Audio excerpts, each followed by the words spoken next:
A much calmer stock market to report on this Tuesday morning. Marketplace Morning Report is supported by Schwab, helping people invest in ideas they believe in with Schwab investing themes, with more than 40 themes to choose from. More at schwab.com. I'm David Brancaccio in New York. After the surge downward in stock prices yesterday, U.S. stock index futures have stabilized for now, with S&P futures up at the moment 0.9%. On the Japanese stock market, which on Monday experienced its biggest one-day drop since the 1987 stock market crash, prices rebounded today. The Nikkei index closed up 10%, meaning the index is net down 3% over 2 days. The kindling for Monday's fire sale was Friday's weaker than expected jobs report in the U.S., suggesting U.S. interest rates would go down briskly to head off a recession. I spoke to Ben Kumar in London today, where the FTSE stock index is down slightly, 0.1% now. Ben is head of equity strategy at Seven Investment Management. I often think that one of the weirdest things in world markets is kind of the weekend. You know, you have all this data, all these market moves come out of the US on the Friday afternoon. If you were a Japanese equity trader, your weekend was ruined. And you've come in, you've worked yourself up into a bit of a frenzy. You're probably hitting Monday morning going sell, sell, sell. And then you see that, you know, the world's not falling apart. By the time you get Monday night, you're back interested again. The thing that I've always tried to reassure people is, you know, do not panic on the Monday morning Japan numbers. Now, stock indicators are still, what's the word I should use, droopy this morning in Europe. People buying and selling stocks seem to be a little worried still. I think that worry makes complete sense in the light, not necessarily of Japan, but of the end of last week. I think people are just starting to call into question exactly how strong earnings need to be from the Magnificent Seven in order to keep justifying that market leadership. And I think you can apply that as well to, you know, a few European companies that have been leading the charge too. If those companies are making really, really strong earnings, there's still the question of how strong they need to be. So I think it makes sense. I think people are still trying to puzzle this out. Ben Kumar. Monday's results, the Dow closed down more than 1,000 points, 2.6%. The S&P fell 3%. The Nasdaq fell 3.4%. And the Associated Press reports that many retail customers had a lot of trouble logging into their investment accounts at Fidelity, Schwab, Vanguard, and others, due, it's believed, to a surge in customer interest.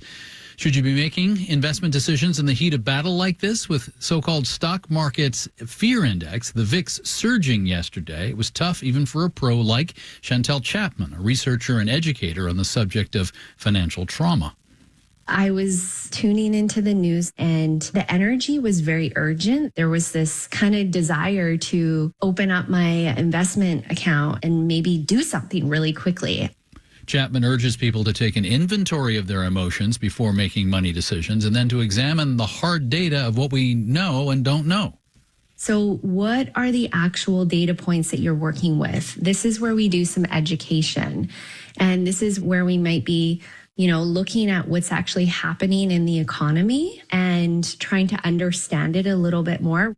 And then from there, we go into the vision phase, which is where we check back in with our investment plan. So did we create this investment as a long-term strategy? If you did create it as a long-term strategy, why are you putting so much weight on today's value if you don't plan to sell today? Chantel Chapman runs a financial education program called The Trauma of Money. This morning, we can exhale a bit. S&P and NASDAQ futures are both up about 1% now. Marketplace Morning Report is supported by Amazon Business, focused on offering smart business buying solutions, leaving time to focus on growth. More at amazonbusiness.com. And by UKG. UKG is a partner that delivers HR, pay, time, and culture solutions designed to help build a great workplace for everyone. UKG, our purpose is people. Now to the economy in a swing county in a swing state this election year. Kent County, Michigan, home of Grand Rapids, Trump 2016, Biden 2020. Here in 2024, Marketplace's Nancy Marshall-Genzer finds many voters pessimistic about their financial futures. An economic forecast from Grand Valley State University in Grand Rapids predicts a slowdown in hiring in the region. 19-year-old Adriana Neely is already seeing that. Yeah, it's really, really hard getting a job. I met Neely in the parking lot of a dollar store in northern Kent County. She's unemployed right now, even though she says she's applied for lots of jobs. Even applying at places that are franchises, they need people to work there, and you put in applications and you get nothing back. Neely gets SNAP benefits, but says after she and her partner pay their bills, there's not much left. The Kent County government says 1 in 3 households here live just above the federal poverty line. Standing in a Walmart parking lot in the southern end of the county, 25-year-old DeMarcus Harris tells me he's pretty much living paycheck to paycheck. He sells adjustable beds. I want to do fun stuff too, go on vacations, spend a little bit more time with my family in Philadelphia, just be a little more free, breathe a little bit instead of just working just to pay the bills. Harris says high prices for food, gas, and shelter make it impossible for him to save. I am living alone. My rent is going up as we speak. A county government survey says a quarter of local households spend 30% or more of their income on housing. That's what 27-year-old Cotter Koopman was doing a year ago. You're going to grab a chair? Out with friends at a Grand Rapids brewery, Koopman tells me he now lives with his partner, splitting the rent. He's seeing more gentrification in Grand Rapids, new luxury apartments that are out of reach for him. So he thinks the economy here feels like it's running out ahead in front of people that are trying to figure out their lives here. There is some good news on wages in Kent County. Grand Valley State University predicts they'll grow about 3.5% this year. That outpaces inflation, but it doesn't help retirees on fixed incomes. Some are avoiding the more expensive food at the grocery store. 64-year-old Joyce Robinson pushes her cart right past the beef case at a supermarket in the town of Wyoming, Michigan, in South Kent County. She's buying the cheapest poultry instead. Like